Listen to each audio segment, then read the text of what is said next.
Coach, welcome to CAF TV. Thank you very much. It's a great pleasure.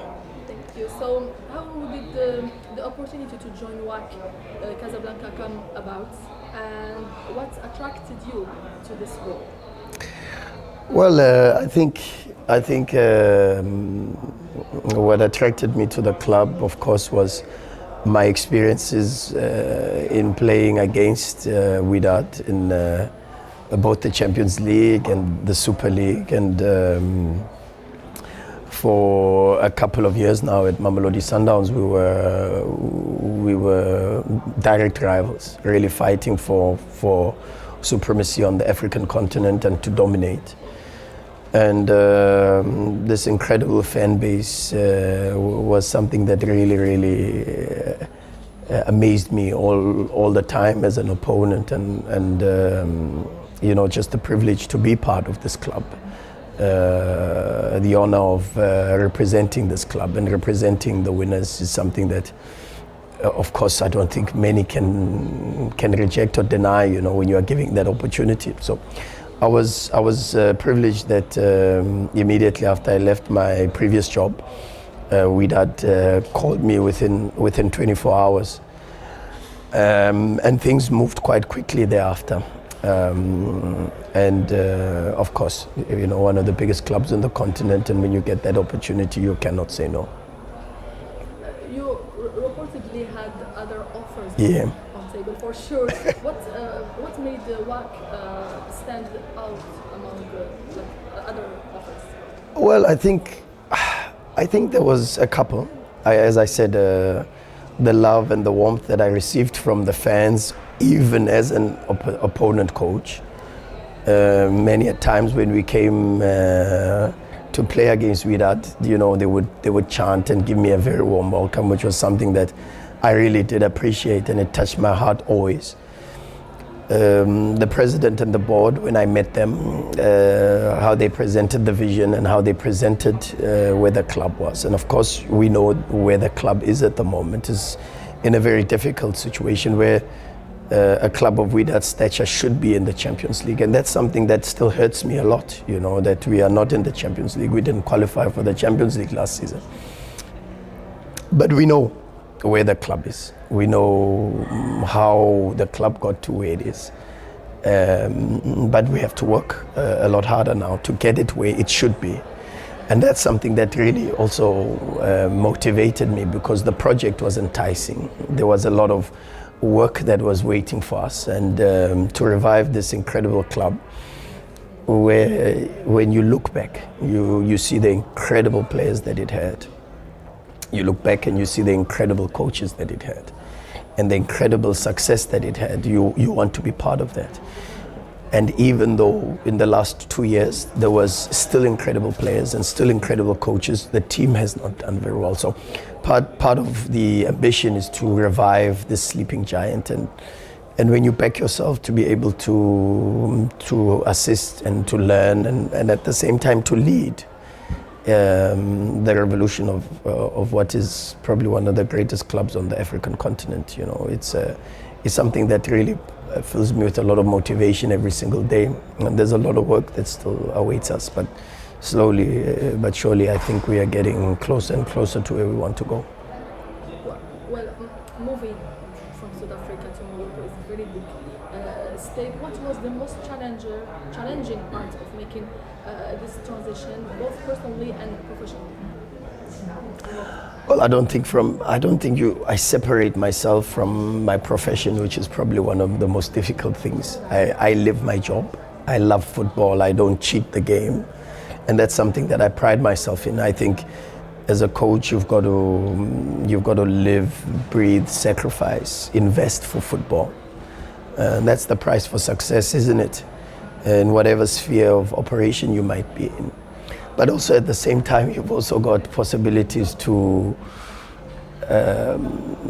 entrench yourself, you know, really deeply into the history books. And when you are given that, the most difficult part is how do you connect with the people. And connecting with South Africans is a little bit easier because of the culture and the language that we speak. And so the transition from a cultural perspective, you come into a very conservative type of society, a very respectful society, as opposed to a very liberal society in South Africa, very expansive, very accommodating of expression. And so from that type of perspective, and then you move it to a country where there's constraints from a societal perspective. The culture is a lot different, but also the language is a lot different. And so to connect with people becomes even more difficult. And one of the things that I think is so important for coaches in the modern game is connecting with the people. And that's one of the things I've found to be one of the challenges. But you get to overcome that by getting to know them better and getting to understand them from an even deeper perspective than just the communication. You know, then you've got to talk through your heart, and you've got to talk through your actions, and you've got to talk through the daily events that you try to create that regularly confirms the type of environment you want to create for the club.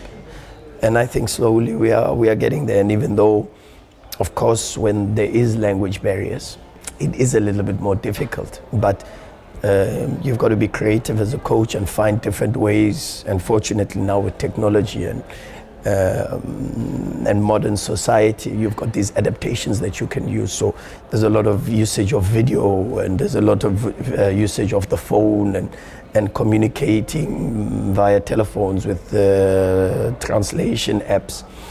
Artificial intelligence also helps, you know, to try to get a little bit more into that space. So fortunately, we are in a very advanced society from a technological space, but that's made some of the challenges a little bit easier to deal with. I'm gonna ask you about culture and languages and everything else, but was there anyone who played a key role in convincing you to join Wydad? The president. The president, I think, is a very special person. I've worked for a lot of leaders and some very great leaders. I mean, Dr. Patrice Motsepe is an amazing leader, incredible. His presence, just being in his presence is just inspiring enough. You don't have to exchange words with him. I've had the privilege of working with Dr. Khoza, the chairman of Orlando Pirates, an incredible man, very successful man too. But we have an incredible president. Mr. Hisham is a very special man, someone with incredible life values, someone with incredible success stories too, but someone who's also worked his way to the top. You know, he's invested so much in Moroccan football through owning a club like Mohammedia and being chairman of Mohammedia in the past, and the type of players that they were able to produce for this country. When he talks to you about the work that he's done over the years, it's an incredible story. But he's such an honest man, such a dedicated man, a man that, you know, when he asks you at 3 o'clock in the morning, what are you still doing up? You know, and I always ask him, what are you doing up? You know, so an incredible hard worker and someone that continuously reminds me, even on the difficult days, that I've got to give more.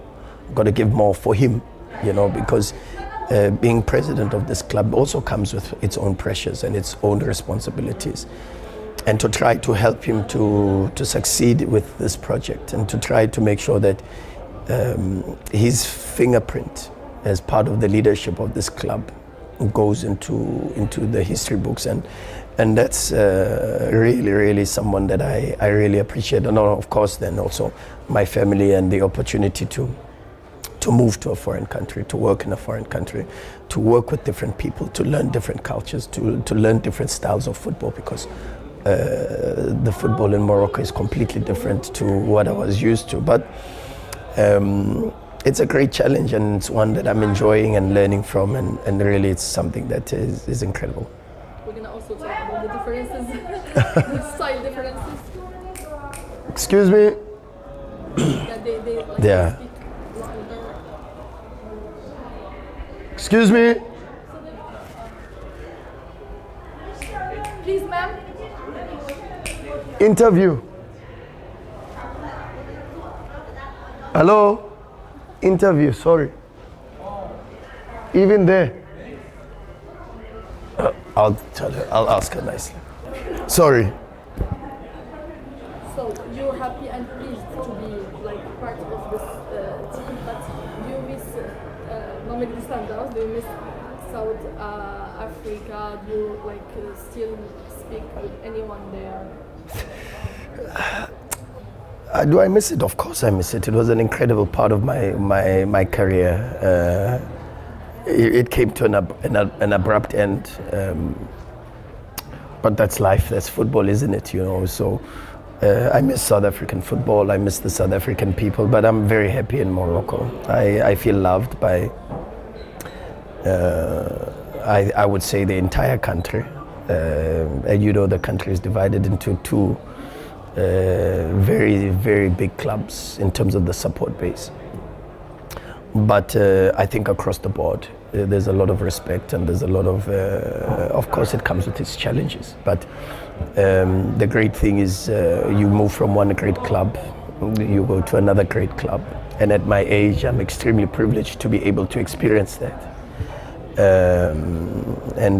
I give a lot of credit to God, because I would not be here without His blessings and His work behind the scenes. So it's been an incredible journey and one that I'm really, really thoroughly enjoying. Like you said, WAC is a rich, it's a club with a rich history, of course, and strong fan base. What are your short-term and long-term goals with the team? Well, I think it's an interesting season for us, you know, because we've got the Club World Cup coming. And that's exciting, but that's more of a medium to long-term goal that's coming within the next 6-7 months. But the immediate goal is to get the club playing in a excuse me. Sorry.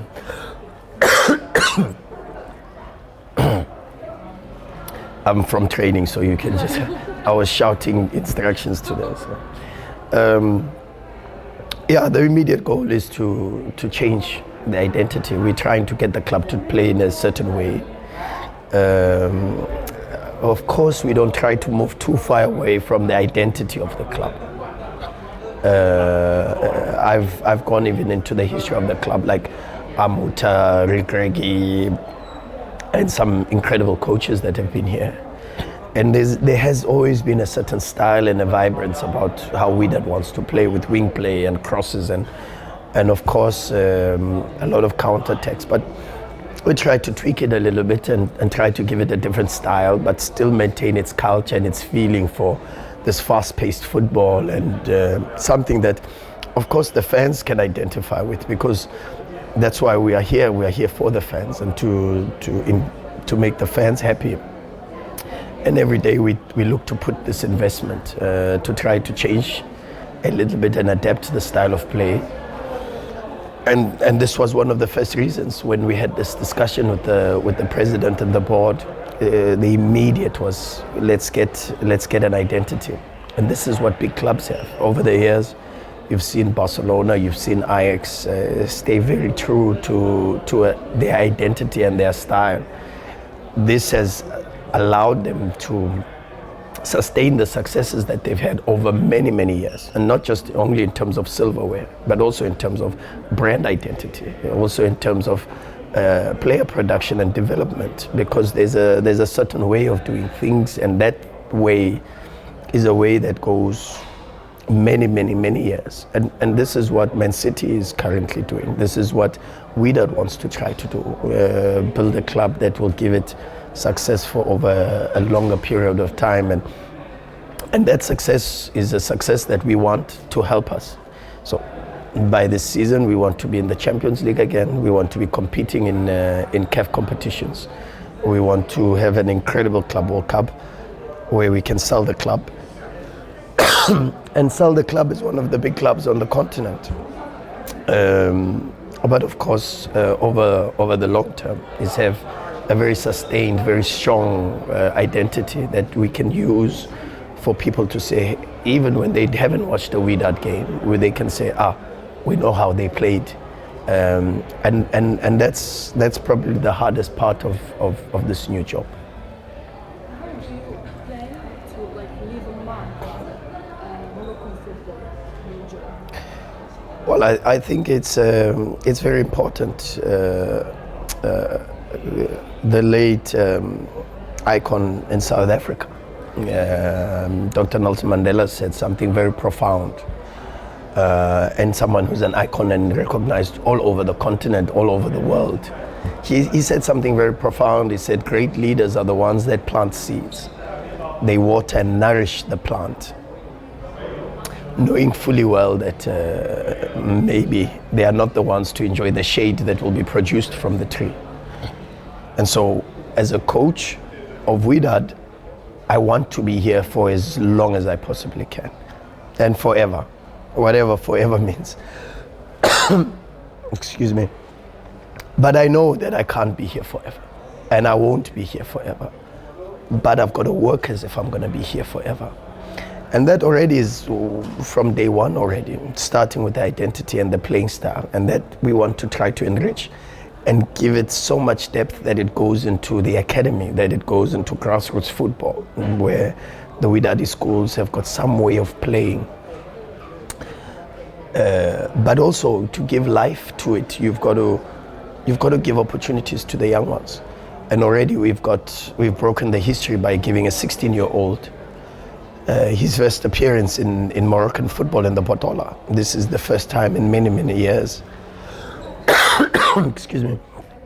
So this is what makes us very, very happy, that we are able to give opportunities to these young ones, and we promoted quite a few of them. We've got Omar Arsdao, that's with the first team. We've got Omar Rosafi, that's with the first team. We've got Benani, that's with the first team, only at 16 years old. And what I've been told is that this is a huge contrast to big teams in Morocco. They are not known for this, but it's important because these kids live, breathe. Some of these kids have been at the Wydad Academy since they were 5, 6 years old.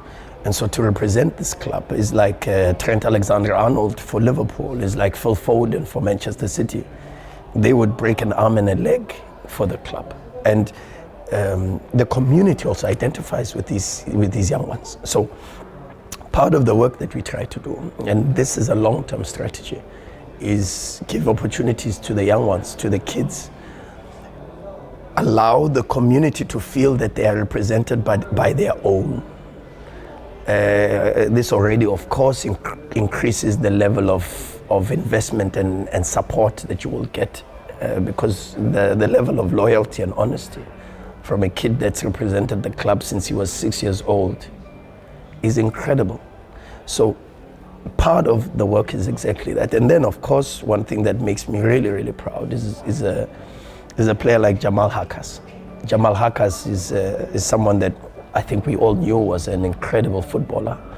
And all we did was we just turned the mirror around and we said, hey, look, you can become great by giving him more responsibility, maybe improving a little bit the training and some of the aspects and details in his game.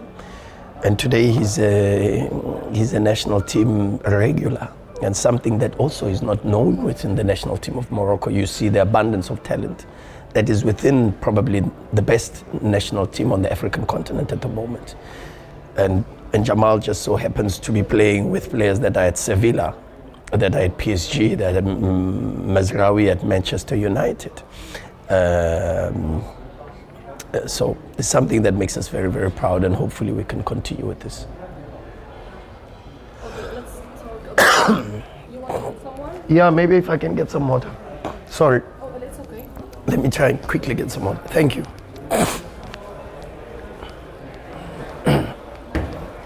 Differences in football style, the message, oh my god. Oh yeah. It didn't stop. So, South African football is like known for its flair and creativity, maybe. While Moroccan football, like is often described as more physical and tactical. Yep. How would you compare the two styles? No, it's true. I found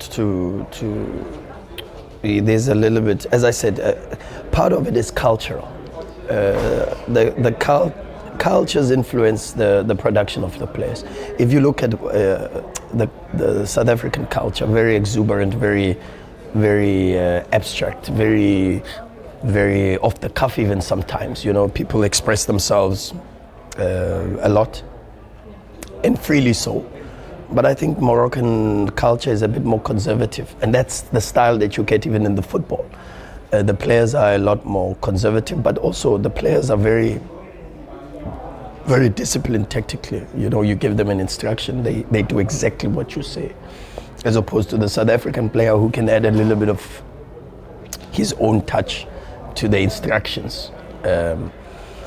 But the physicality is a big point. In the Botola, you have to manage the duels. You have to win the second balls and dominate the second attack. You have to. And that's something that I've learned also over the last 10 matches.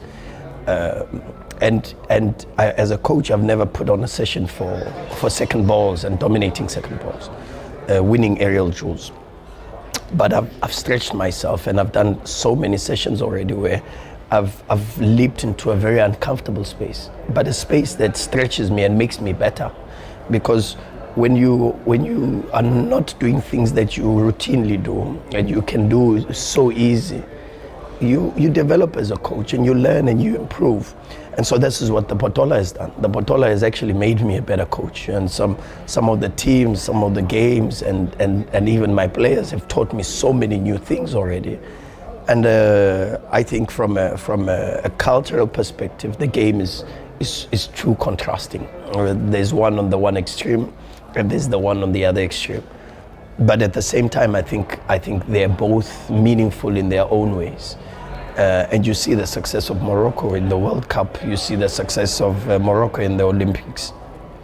You just see the success of Morocco now in the qualifiers. I mean, 18 points and qualifying unbeaten and winning all your games, even when you're already the host nation, shows you and tells you a lot about the mentality, how professional the football is and the footballers are, and the thinking behind the football. So, but there's also tactical tweaks, because there is a bit more of the long ball approach. And the long ball approach is an approach that says, how do you want to create chaotic situations that could possibly be in your favor? Whereas the type of football that I like is a little bit more of control and trying to have destiny within. And of course, in football you can't. But when you give yourself details that can assist you in controlling different segments of the game, you have a little bit more of a chance of controlling the outcome of the game. And that's very difficult here. Very, very difficult, because the teams use a lot of width, they use a lot of the long ball, they use a lot of the second ball. And sometimes you don't even know where the second ball is going to fall onto. And this is football. So trying to understand and put a little bit of these contexts together to develop a certain identity for the club has probably been the biggest challenge. But it's something that I'm enjoying because it's making me a better coach and hopefully preparing me for some of the greater leagues that are a lot similar to the Botola, to be honest. Because when you look at Europe, and maybe this is why the Moroccan player succeeds in the European context, is that a lot of this is what you find in many of the European leagues. You speak about mentality. What differences have you noticed in player mentality and tactical discipline between PSL and, of course, the Moroccan? Well, that's a good question. I think there's a lot of differences. I think teams in South Africa and South African football changed in the PSL over the last 5-6 years maybe, where there was a lot of understanding that to win games you needed to be very good on set pieces, to be good on counter-attacks. It's moved a little bit into a space where you've got to dominate possession a little bit more. But the game is there. The game is about verticality now, diagonality, trying to create situations to score every single time there's a phase of possession. And this is something you find also in Botola. Tactically, the teams are very, very similar. You see in the league already, I think from the second position to the 16th position is nothing less than 6 points, if I'm not mistaken. It's a very small gap. Any team can beat anybody. And maybe there's only one team, Berkane, that's been consistent in terms of winning games. But if you look at really how competitive this league is, it's extremely competitive. Where you watch McNess, for an example, against FAR Rabat, you can't predict the score. Mohammedia will play Berkane, you cannot predict the score. You got to watch the game. And so I think from a tactical perspective, this is really, really the challenge. But I think the players in Morocco are really well defined, technically, tactically, but also physically. You know, they adapted to the game. They understand how the Botola is played. And then, of course, is the details that the coaches come with. Whereas there's some coaches who want a medium block, a low block, and maybe counter-attacking football with long balls to the striker. Like you would have Mas, for an example, in our first game. They played for Bougrine up front all the time, you know. FAR Rabat will use Bear all the time for the outlets and for the transitions. And this is what makes it very, very interesting. Let's come back to the cultures. Like South Africa and Morocco have distinct football cultures and fan bases. How have you adjusted to the cultural expectation of what supporters? No, they are called winners for a reason. They want to win everything. They want to win every match. They want to succeed at everything that they do. And this is the mentality of big clubs. Real Madrid is the same. Manchester United is the same. Manchester City, the fans put pressure on the players, the coaches, to win every single day. So the expectations, I think, are normal. And I love this. I love working under pressure. I love working in big clubs because this is what fuels me, you know, trying to succeed and making people happy, because a part of our lives is not to live for ourselves, is to live for others, is to be at service for the people who watch us, who sacrifice for us. There's 5 million supporters for this incredible club. That means there's 5 million families, and you know how big the Moroccan families are. So you've got people who love this club and who are affected by the results of this club every single day. And therefore, it's your responsibility to try to make these people happy. And there's nothing that gives me great pleasure than to see people being happy because of our sacrifices, because of our investment, because of our work. And it's a great privilege, an incredible privilege. I wish, and I understand that for many, many reasons beyond the ones that I know, because I've only been here for a short period. But, you know, I would really love, and it would be amazing for me to see, because it's like in Turkey, it's like in England, it's like in Germany, this culture of supporting your club and playing every single match in a full capacity stadium. I think it would raise the level of the Botola even higher if all the games were played with the supporters. But I understand why. You know, I've seen a little bit and experienced a little bit how difficult it can be to manage the crowd and to manage the full capacity stadiums. But I've got to give a lot of credit to the people of Morocco and in this league.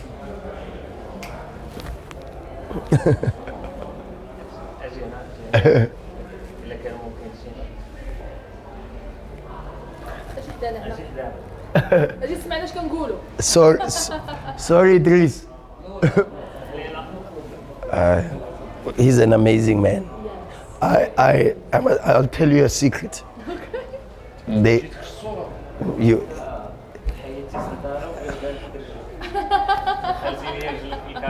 asked me my opinion on recipients in South Africa for the Lifestyle Achievement Award in football. That's where my name was. Not South Africa.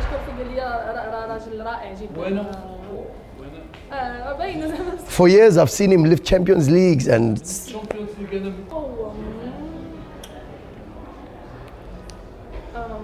yeah. What similarities or differences have you observed in football infrastructure in two countries?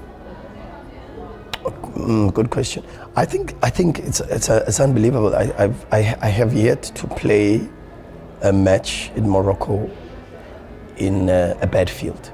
I think the surfaces and the facilities are amazing.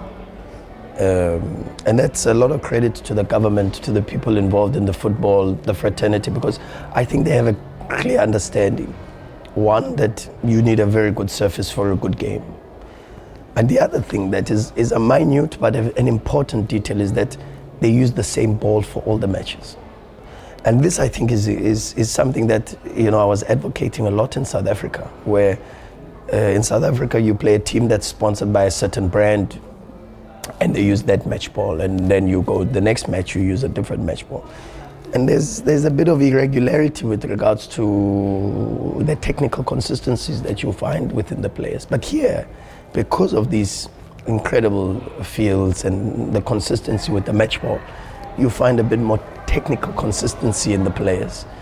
And it's something that I marvel at. I think I like this concept. It's something that I think even if you watch the English Premier League, there's consistency with the quality of the fields. The stadiums are very high level. The surface in the grass is consistent, where you have hybrid pitches where there's kukui and rai grass that's mixed. And this is for me is something that I really enjoy about Moroccan football, that all the clubs have very good infrastructure. There's a very good level of investment into it.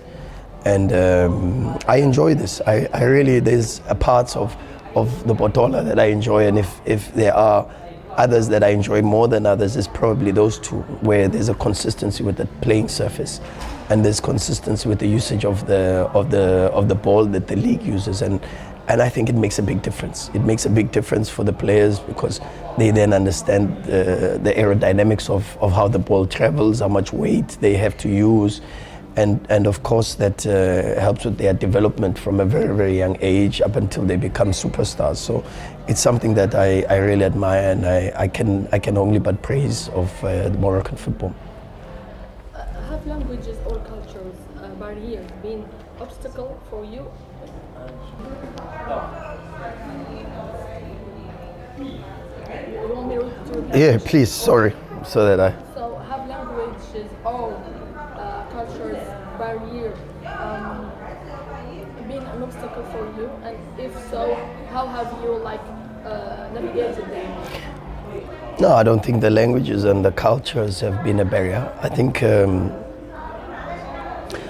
I come from a country that is extremely diverse, extremely vibrant with 11 official languages. You can't speak all of them, but of course you get very close. I've always been one that studies and tries to find out a little bit more about different cultures, and so why I travel a lot, across Europe. I go to Brazil and South America. I was fortunate enough at Sundowns that I worked with a lot of different races. We had a Moroccan player in Abdel Boutoir. We had South Americans from Argentina, from Brazil, from Bolivia. And so integrating those different cultures and learning about their different cultures has helped prepare me for a country like Morocco that is also quite diverse. Has a Francophone type of section and a strong Arabic section. But there's a lot of similarities, in how they live their lives and how they invest and devote themselves not only into society and the upliftment of each other. And you see it a lot in basic things, like how a meal is shared in Morocco. My first experience was I got to the country and we sat around a round table, and I can tell you we probably had 4 different dishes, including the fruits at the end. But all we did was there was one meal was 5 full chickens where we sat together. You pulled a piece for yourself. We all ate from the same plate. And then there was another meal. So that for me already signifies the spirit of Ubuntu. That is something we have in South Africa. But of course, the language has been a big challenge for me. You know, the people I'm surrounded by have helped. I've got an incredible staff, the doctors, the managers, the team physios, the players. These are people that have been very patient with me, but also have educated me and have taught me.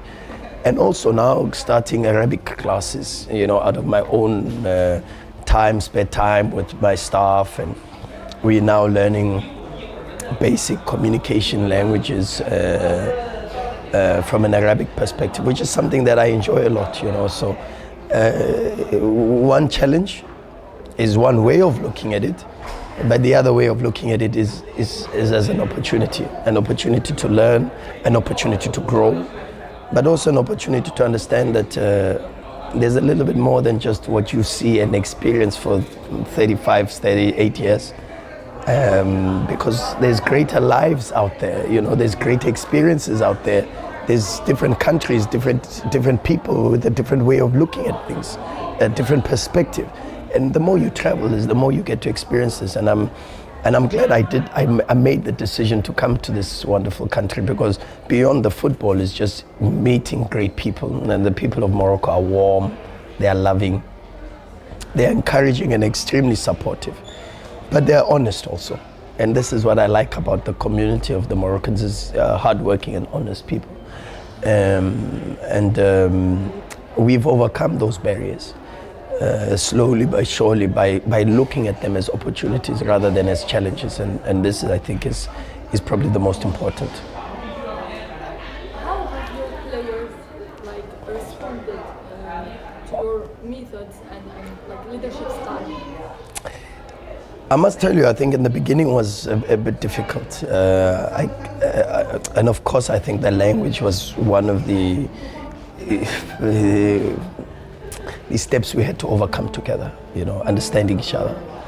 And I think initially I came across as a very complicated person, and I can understand, because my ideas sometimes they run even far away from my own head, you know, and some of the concepts I think they struggled to grasp in the beginning. But now every day I watch them at training, and I watch them in the last 3-4 games. I can see they have a bit more of a perspective, and we share similarities more than anything. You know, I think we share a lot of similarities with the players. We've tried to build. Oh, sorry, it's disturbing me. That. Oh my God. Sorry.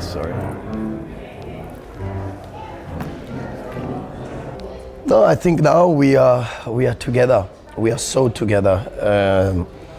The way I want to work and the football I see in my head is also a bit complicated sometimes. You know, when people watched Sundowns and watched the teams I coached in South Africa, like Pirates, they would always say there's a lot of detail. But you've got to. I try to encourage the players to think a little bit more creatively, which was also something a bit foreign, I think, to the players. The players were always used to being told, you've got to do A, B, and C. But my thinking on football is, but what if A is not even part of the picture? You prepare to pass the ball from a centre back to full back. But what if in that moment there was a counter attack and the full back is not there? So who do you pass the ball to? And so players have got to think about football in that context, because I strongly believe football is about problem solving. And the problems of football do not regularly occur every single time. And what you try to do is now try to build your game model around principles and schemes. So these are the principles of build-up. These are the principles of the high press. These are the principles of the high block. These are the principles of a low block. In some moments where you suffer and you play against even stronger teams, how do you manage those situations? And we built the team around it. You know, we recruited some exceptional players from the country, because we had no players when we arrived. a lot of players had left, contracts had expired, and so some Etihad Allah, Jabran, these incredible players, their contracts had lapsed, and so we arrived and there were no players. And now already, if you look at our lineup, maybe only Yusuf Moti is remaining from the squad. Jamal Hakas is remaining from the squad. It's only two. And so we had to recruit Dariani from the local league, Mufid from the local league, Nasik from the local league. Bucheta was here before, went on loan, came back, so he's someone that knows the club very, very well. And then we had to get players like Hamza Sahi, Rai, and these type of players who are Moroccan by descent and origin, but had spent a lot of their educational football background in Europe. And so from a principal perspective, you get players with a little bit more of an open mindset about some of the, not necessarily relationism and positional play, but something in between. And these type of principles are things that they are used to, you know. So they have helped me a lot. The players have helped me a lot. They've taught me a lot, and I think we've learned from each other, and I think we are together now more so than at the beginning. I'm glad to hear. Thank you. So, having coached in both regions, Yeah. What do you think that African or South African football can learn to Moroccan football and vice versa? I think honestly, I really think the two are not so far apart. I think from an organizational perspective, and this is in terms of the league. Like for an example, it's very, very difficult to periodize your season if you don't have the full outline of the fixtures from the start to the beginning. And I understand why maybe in Morocco that's not something that is used. But I think from a periodization and a planning perspective, this is so key. Knowing which opponent you're going to play in 2 weeks' time, in 3 weeks' time, allows you for a tactical periodization, because you know if you've got Raja in 2 weeks, if you've got Raja in 6 weeks, you know how to prepare your team from a theme and a tactical perspective, because to prepare two or 3 days before the game is impossible. But to prepare when you have preseason, and you prepare even using other games, and you know when the team needs to peak, because of course, although we know every single game is important, but there are some games that are more important than others. And knowing where those games are going to be played, what cycle, what part of the season you're going to be in by the time you play those games is of crucial importance. And I think that's probably one of the things that we have in South Africa, that is something that maybe in Morocco is something that we can improve. But at the same time, I think South Africa can also learn about the investment in the facilities, you know, the investment in the football structures, and in the youth, and in the game as a whole, not just the matches, but in the game overall. The usage of VAR is something that still is not accepted or used in South Africa, and here it's a consistent feature. So there's a lot of very good things, and I think both have good spaces, and it's very difficult to be critical of the one and also to be critical of the other, because in life you can't be strong at everything and good at everything. I've got my own weaknesses too, and it's about always seeing which areas you can improve and get better. But the level of investment in the Botola is amazing, and I think the game can grow in leaps and bounds, because it's just small tweaks and organizational forms, and I think the Botola can definitely become one of the best leagues in the world, not just in Africa but in the world.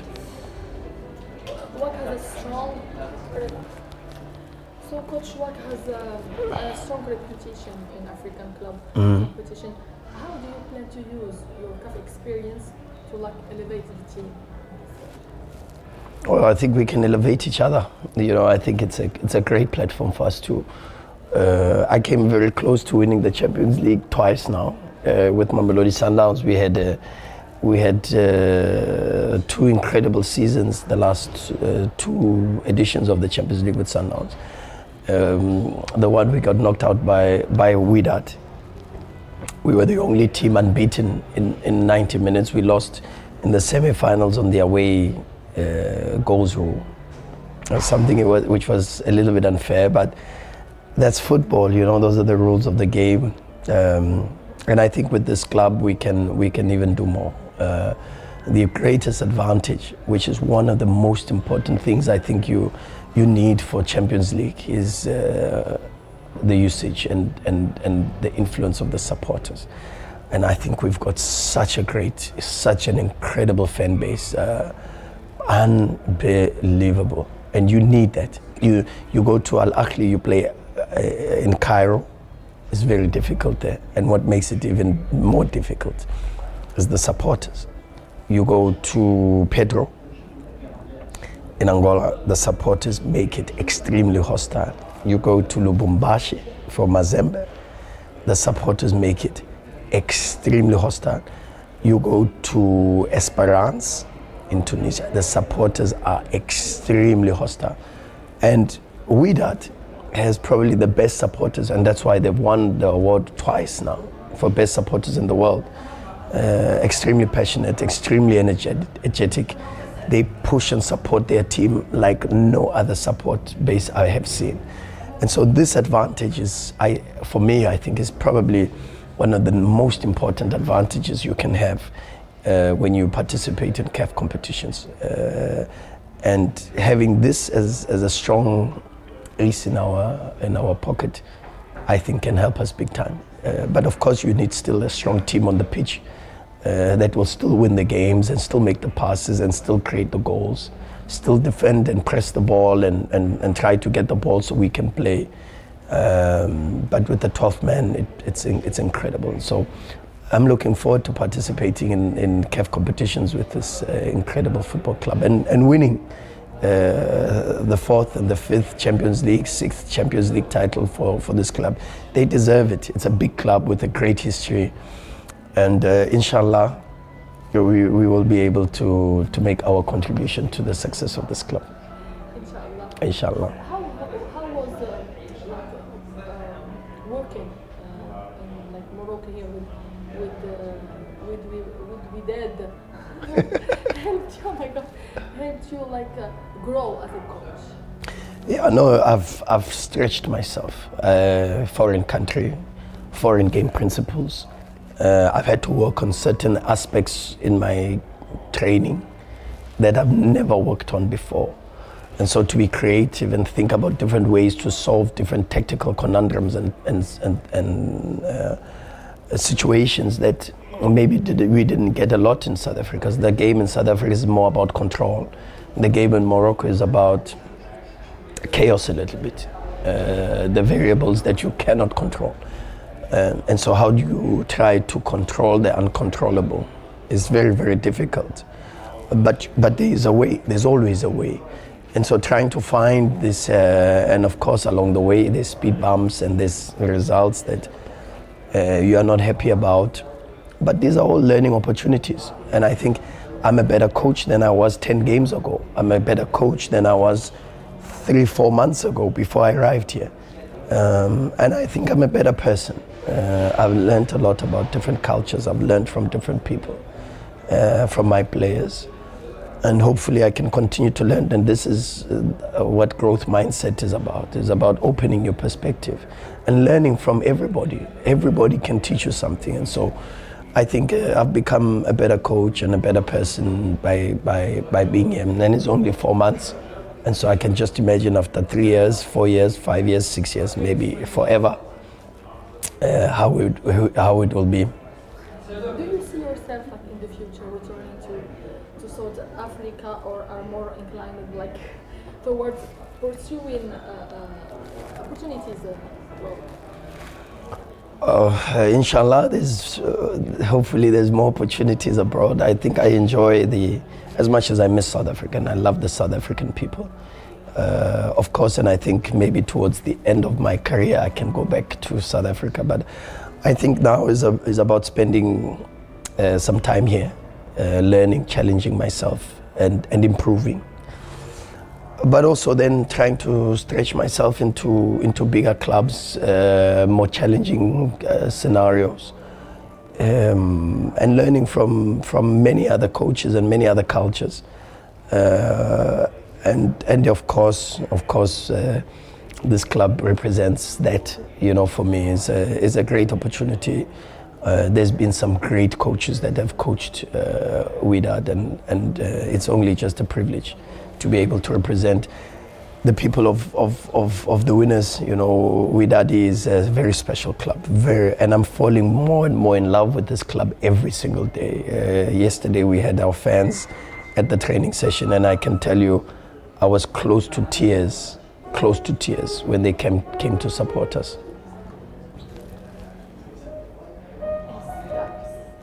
Yeah. 2 more questions and we're done. We are done. Hi. Sorry, sir. Sorry.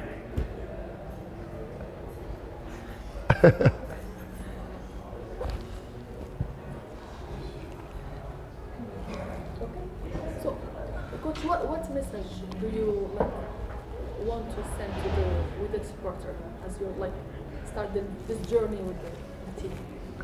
The first is I understand their pain.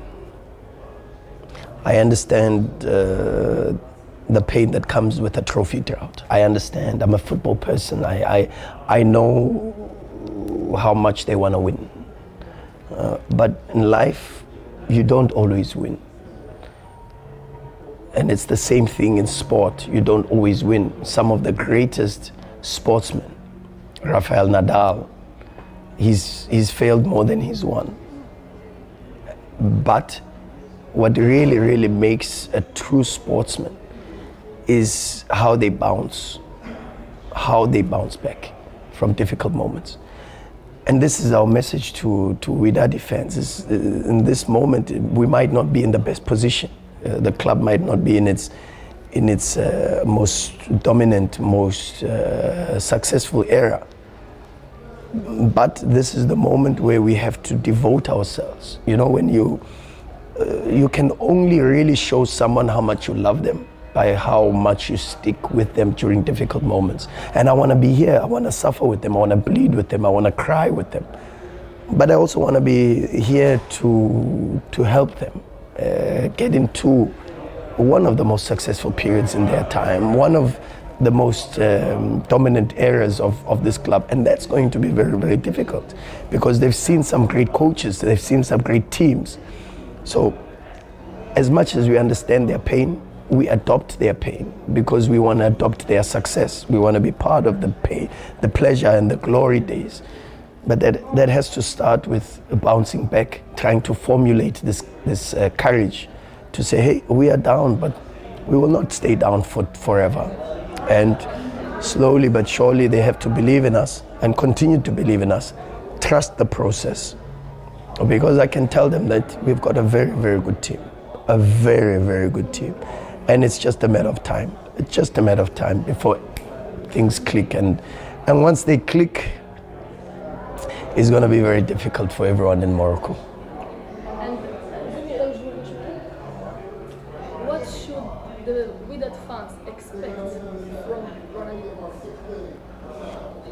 Myself. I just come as myself with my good points, with my bad points. I cannot artificialize myself. I come as I genuinely can. I present myself as the best version of myself. But also, I will give them my heart, my soul. I will dedicate my life to this club for as much as I can. And as I said even before, that's what I can promise. I can promise to give everything I have to them. I feel their pain. Their pain is my pain. But very soon, their glory will be my glory. Their success will be our success. And this is what I can't wait for. So inshallah, we stick together during the difficult times because we will be together during the times of glory. Thank you so much. Thank you so much. That was perfect. Thank you so much.